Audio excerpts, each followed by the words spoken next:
This week, the trial against Miles Guo started in New York. He is accused of committing $1 billion of fraud. I've been researching this case for over a year, and I am convinced this man is innocent. I will explain why this week on Wolves in Finance.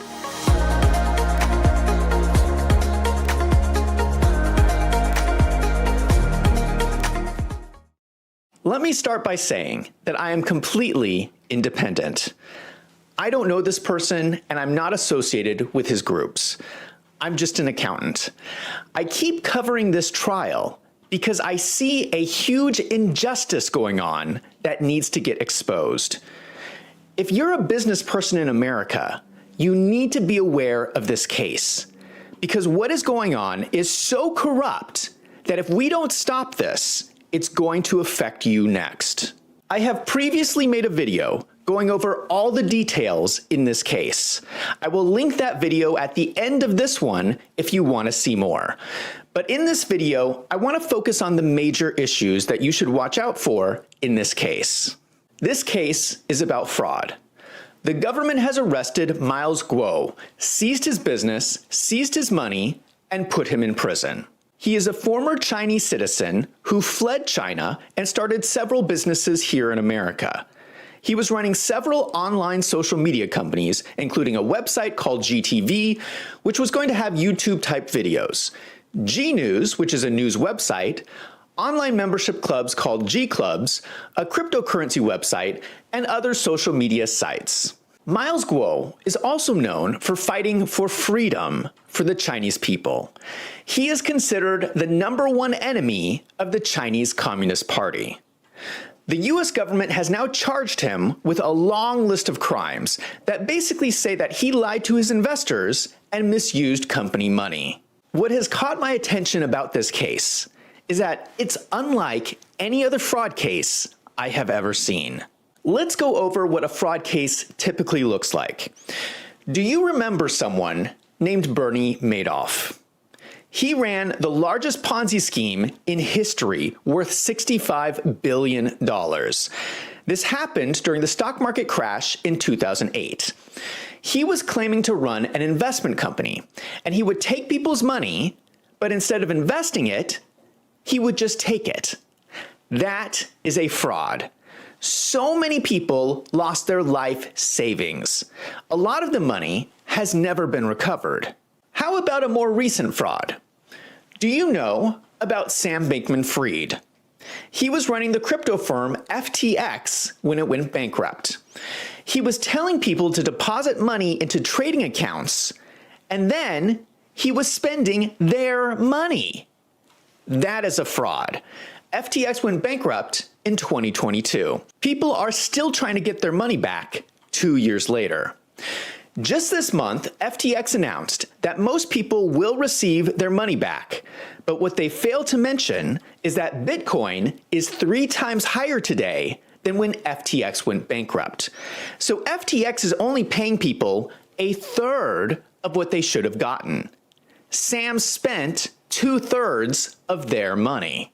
So how does Miles Guo compare with Bernie Madoff and Sam Bankman-Fried? Well, to start with, Miles Guo has been held in prison without bail, waiting for his trial. He was arrested on March 15th, 2023. They have been holding him in prison for over a year. This shocked me.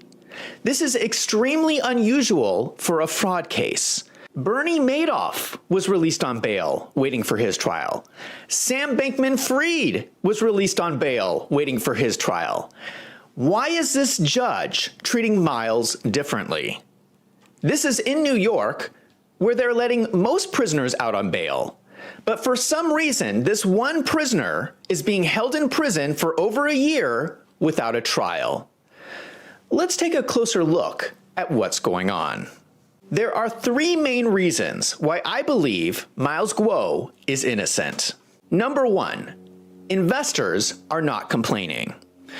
Miles has a lot of investors, and they're happy with him. But they're not just happy. They get together and have rallies and cheer for him. That is how happy his investors are. When was the last time you met a stockholder in any company who was attending rallies and cheering for their company?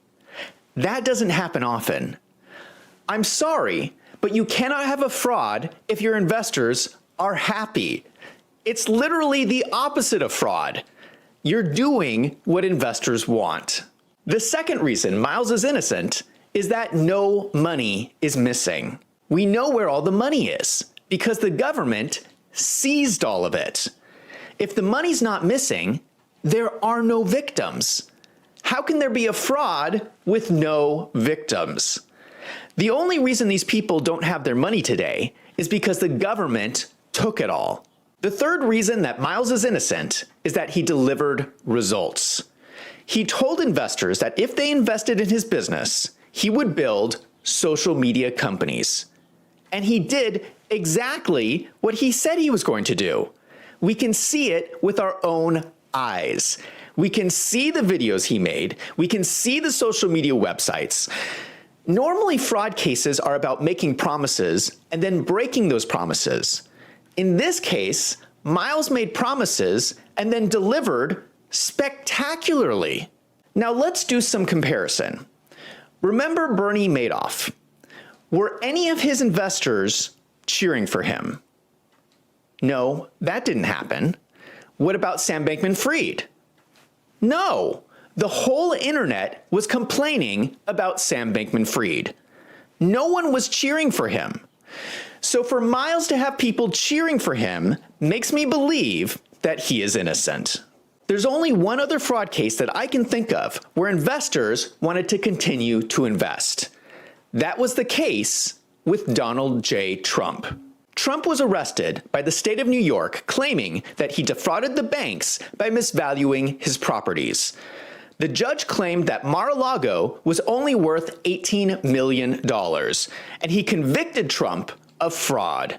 Any reasonable person knows that $18 million is a ridiculously low estimate of Mar-a-Lago's value, and this judge's decision looks politically motivated.